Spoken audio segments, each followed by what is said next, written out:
Nah, sekarang ini museum kedua. Jadi ini dari bab 2 kita, yaitu kebangkitan nasional seperti apa? Yuk.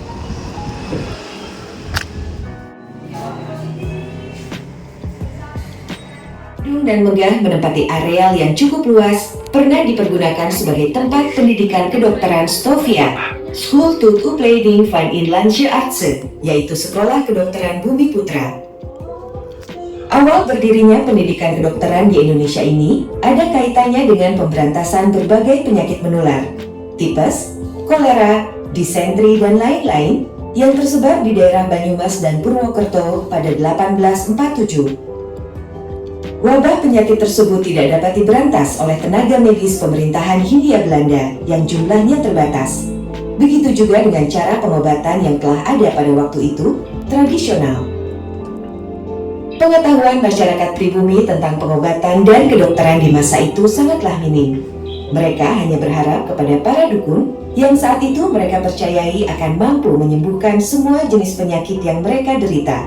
Sehingga ada usul dari Kepala Jawatan Kesehatan waktu itu, Dr. W. Bosch, untuk mendidik beberapa anak bumi putra untuk menjadi dokter pribumi dan vaksinator atau mantri cacar.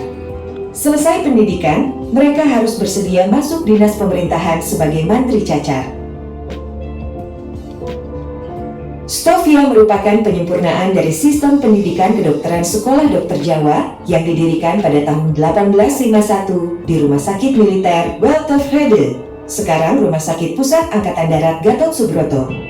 Sekolah Dokter Jawa menempati salah satu bangunan yang ada dalam rumah sakit militer, karena pengajarnya merangkap sebagai dokter di rumah sakit tersebut. Tahun 1899, atas usul Dr. H.F. Roll, dibangun gedung baru. Pembangunan gedung ini mendapatkan bantuan dari 3 orang pengusaha Belanda dari Delhi, yaitu P.W. Jansen, Jan Jentjes, dan H.C. van den Honert. Pada 1 Maret 1902, gedung baru tersebut mulai resmi digunakan untuk Sofia, School tot Opleiding van Inlandse Artsen, yaitu Sekolah Kedokteran Bumi Putra.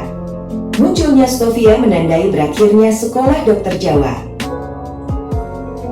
Tanggal 1 Maret 1902, gedung tersebut secara resmi digunakan untuk pendidikan kedokteran dan asrama yang dilengkapi dengan berbagai macam fasilitas yang dibutuhkan oleh penghuninya. Gedung baru tersebut menjadi tempat belajar dan tempat tinggal yang menyenangkan, karena lingkungan sekitar gedung sangat asri. Halaman gedung dipenuhi hamparan rumput diselingi dengan taman-taman yang indah. Pemanfaatan gedung baru menandai terjadinya perubahan dalam sistem pendidikan kedokteran di Hindia Belanda. Sekolah Dokter Jawa diganti menjadi School tot Opleiding van Inlandse Artsen atau Sofia atau Sekolah Dokter Bumi Putra dengan masa pendidikan 9 tahun. Kurikulum pendidikan di Sofia disesuaikan dengan School voor Officieren van Gezondheid di Utrecht, sehingga lulusan Sofia diharapkan sama dengan lulusan sekolah serupa di Eropa. Pelajar Sofia yang sudah menyelesaikan pendidikannya mendapatkan gelar Inlandsarts atau Dokter Bumi Putra.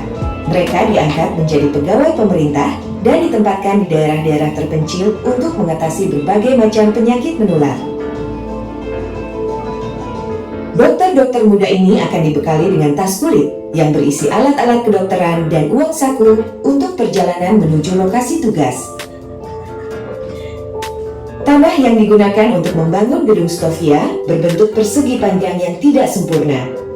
Bangunan di bagian timur dimanfaatkan untuk kantor direktur, kantor dewan pengajar, tata usaha, poliklinik, dan ruang kelas.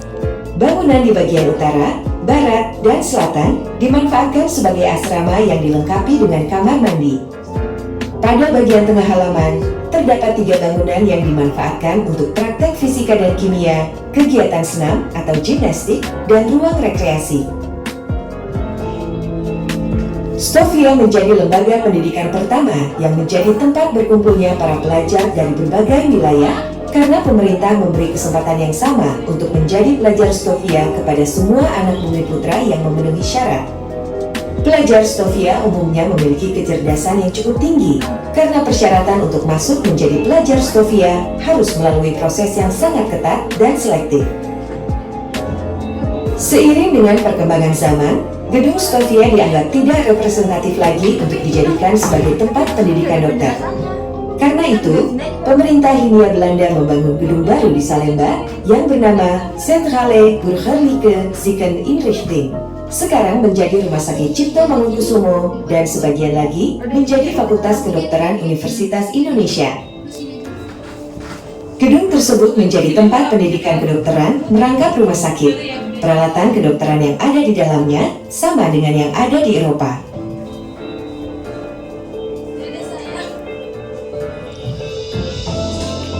Mulai bulan Juli 1920, kegiatan pendidikan Stovia pindah ke gedung baru di Salemba. Kepindahan pendidikan Stovia ke gedung baru tidak dilakukan sekaligus, namun dilakukan secara bertahap. Pelajar Stovia diberikan kebebasan untuk memilih tempat tinggal di asrama Stovia atau kos di rumah penduduk yang ada di daerah sekitar Salemba. Tahun 1926, gedung Stovia tidak lagi dimanfaatkan untuk kegiatan pendidikan kedokteran. Semua aktivitas pendidikan kedokteran dipindahkan ke Salemba, termasuk asrama para pelajarnya.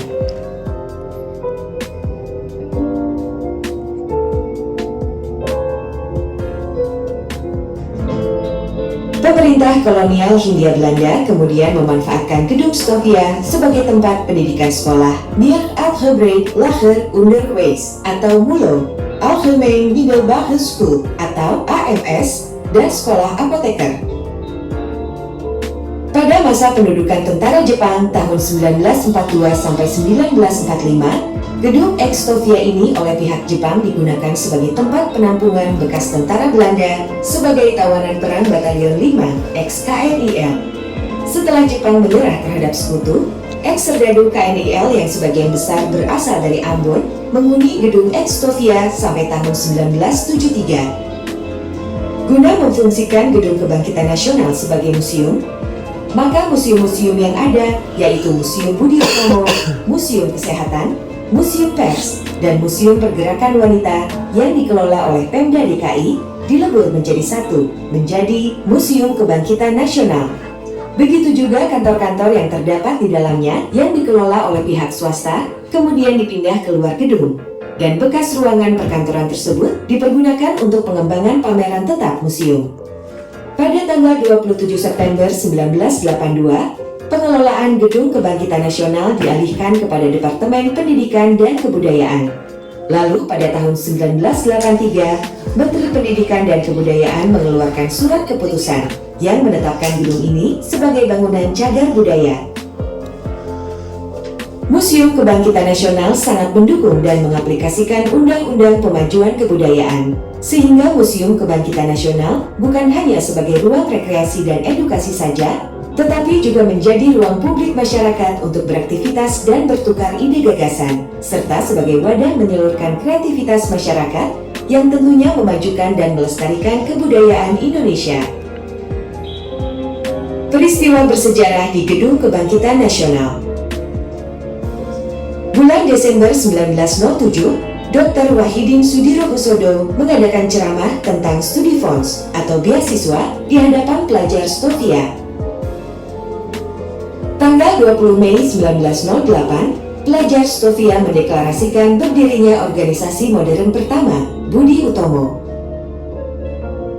Tanggal 7 Maret 1915, pelajar Stovia mendirikan organisasi kepemudaan pertama, Trikoro Darmo. Tanggal 6 April 1973, Gedung Stovia mulai dipugar oleh pemerintah DKI Jakarta. Tanggal 20 Mei 1974, Presiden Soeharto meresmikan pemanfaatan Gedung Kebangkitan Nasional. Tanggal 27 September 1982, dialihkan pengelolaannya oleh Departemen Pendidikan dan Kebudayaan. Tanggal 12 Desember 1983, Menteri Pendidikan dan Kebudayaan menetapkan bangunan bersejarah Gedung Kebangkitan Nasional sebagai cagar budaya. Tanggal 7 Februari 1984, pemerintah melalui Menteri Pendidikan dan Kebudayaan menyelenggarakan sebuah museum di dalam Gedung Kebangkitan Nasional dengan nama Museum Kebangkitan Nasional. Tanggal 13 Desember 2001, Museum Kebangkitan Nasional menjadi unit pelaksana teknis di bawah Kementerian Kebudayaan dan Pariwisata. Tahun 2012 sampai sekarang, Museum Kebangkitan Nasional menjadi unit pelaksana teknis di bawah Kementerian Pendidikan dan Kebudayaan. Tahun 2013 menjadi Cagar Budaya Nasional.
Nggak usah.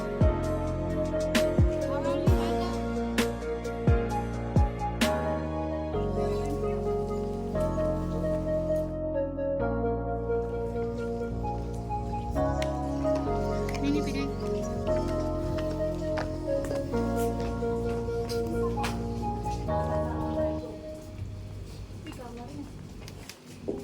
Assalamualaikum.